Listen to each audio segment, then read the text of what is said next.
que c'est compliqué. Bonjour à tous. Punaise, je suis en pleine galère. Ça fait 3 heures que j'essaye de remplir ces demandes d'aide au logement, mais que c'est long, que c'est compliqué. Surtout qu'après, je dois encore attendre pour recevoir l'argent, alors que j'en ai besoin maintenant. Mais bon, on va essayer de survivre sans, le temps que l'argent arrive. Et en attendant, c'est pas avec mes revenus que je vais devenir propriétaire. Avec 58% des ménages, la propriété est le premier statut d'occupation des logements en France. Elle est le Graal à atteindre pour la plupart d'entre nous, la quête d'une vie, l'aboutissement d'une trajectoire. Pour mieux comprendre les motivations à être propriétaire, je vous conseille notre vidéo précédente qui doit s'afficher ici. Pourtant, la propriété est de plus en plus inaccessible. La montée des prix de l'immobilier, près de 70% par rapport aux revenus depuis les années 2000, a fortement dégradé les possibilités de financement. Beaucoup de ménages sont maintenant exclus de la propriété. Ceux qui s'y risquent voient parfois passer leur part du revenu dépensé dans le logement dépasser plus de 40%. Un seuil dangereux. Leur santé financière est alors en grand danger. Ils sont souvent dans l'obligation de renoncer aux vacances, d'oublier les cadeaux de Noël, d'acheter du hard discount pour simplement accéder à la propriété. Face à l'ampleur de la problématique, il est important de comprendre les mécanismes permettant d'accéder à la propriété. L'accession à la propriété est avant tout une question de moyens financiers. En moyenne, le financement d'un achat est réparti de la façon suivante.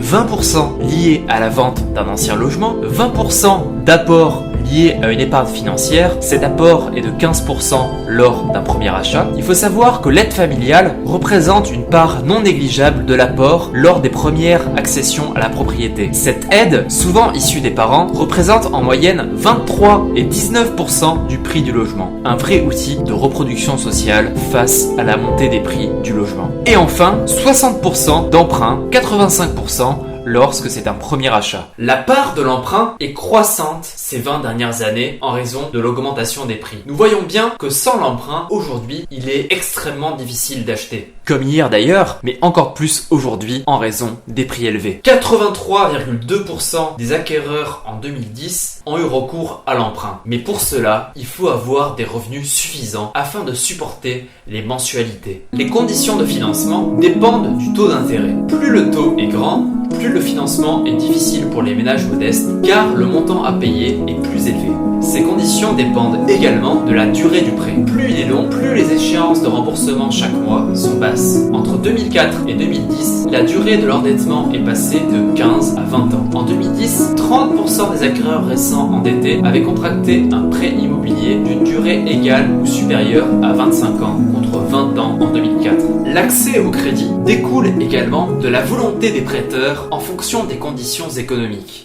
Lors de la crise de 2009, le nombre de prêts a par exemple fortement chuté en raison des risques économiques. Face aux difficultés de l'accession, il existe 3 dispositifs principaux d'aide publique favorisant l'accession à la propriété pour les ménages les plus pauvres. L'accession aidée ou à prix maîtrisé, qui se réalise généralement sur de l'immobilier neuf, la vente est à prix encadré et sous condition de revenus des acquéreurs. Toutefois, il existe un risque important de spéculation à la revente, même si les propriétaires doivent garder le bien un certain moment pour bénéficier de la remise. Deuxièmement, l'accession sociale à la propriété, PSLA, où après une période locative permettant généralement de constituer une épargne, le locataire peut devenir propriétaire du logement social qu'il habite. La phase locative du PSLA est censée permettre de tester la capacité du ménage à assumer la charge de remboursement une fois l'option d'achat levée. Cependant, dans la pratique, cette période est souvent limitée à 1 an. Dans ces conditions, l'intérêt d'utiliser le PSLA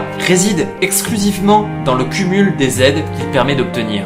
Et enfin, le PTZ, qui est un prêt à taux zéro pour diminuer le montant du remboursement des prêts, donc faciliter l'accession des ménages les plus pauvres, tout en dynamisant le marché de l'immobilier neuf. Cette aide représente 1,5 milliard d'euros en 2018. Il existe également d'autres types d'aides plus minimes que vous pouvez regarder en cliquant sur le lien dans la description. Plus les prix s'élèvent, plus le patrimoine familial prend le pas sur les revenus comme facteur discriminant. Un élément que les politiques publiques ne savent pas très bien prendre en compte car les aides sont de moins en moins efficaces pour devenir propriétaire au fur et à mesure que les prix grimpent. L'impact du prêt à taux zéro pour l'achat ou la construction d'un logement neuf a diminué ainsi de moitié. De près de 10% du coût de l'opération en 1996, il n'était plus que de 4% en 2006. Il est important de différencier les propriétaires accédants et ceux qui sont propriétaires non accédants. Les propriétaires accédants sont ceux qui n'ont pas fini de rembourser le prêt lié à l'achat de leurs biens immobiliers. Ils doivent toujours payer chaque mois les échéances. Nous pouvons être propriétaires non accédants qu'à l'issue du remboursement du crédit. Pour finir, dressons le portrait robot type du ménage accédant à la propriété. Il s'agit d'un couple avec enfants dont la personne de référence a entre 30 et 39 ans. Ils vivent dans une commune de plus de 100 000 habitants et ont un revenu annuel disponible par ménage compris entre 21 350 € et 49 440 €. Ils n'ont reçu ni héritage au cours des 10 dernières années, ni donation financière depuis au moins 5 ans. Ils accèdent à la propriété pour un bien de taille supérieure à celui qu'ils avaient en tant que locataires et le détiennent environ pour 10 ans avant de le vendre.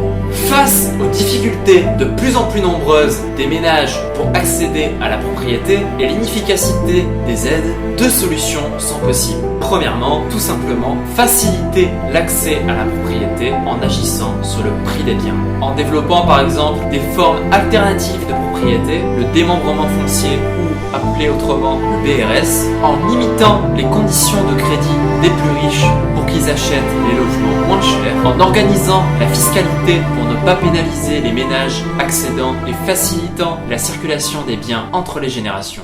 Deuxièmement, et c'est un peu paradoxal, ne pas miser sur la propriété. Nous allons le voir prochainement, mais la propriété peut être dangereuse, surtout en cas de baisse des prix. Il est parfois préférable d'habiter dans un logement social plutôt qu'être propriétaire. Un nouveau modèle d'accès à la propriété reste à inventer. Moins nocif, plus juste et plus responsable. Participe avec nous à cette refondation. Fais parler tes idées pour rendre le logement plus abordable et de qualité pour tous. Engage-toi! Merci à tous d'avoir suivi cette vidéo. J'espère que vous a plu et que vous avez appris des choses.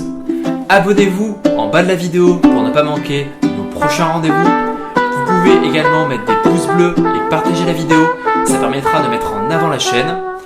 N'hésitez pas également à mettre des commentaires si vous voulez discuter avec nous sur le contenu de la vidéo. Je vous mets ici et ici deux vidéos qui parlent également de logement. Si vous vous ennuyez, d'ici à la semaine prochaine. Et moi je vous dis à bientôt. Je vais aller finir de remplir mes papiers administratifs. Souhaitez-moi bonne chance. Ciao!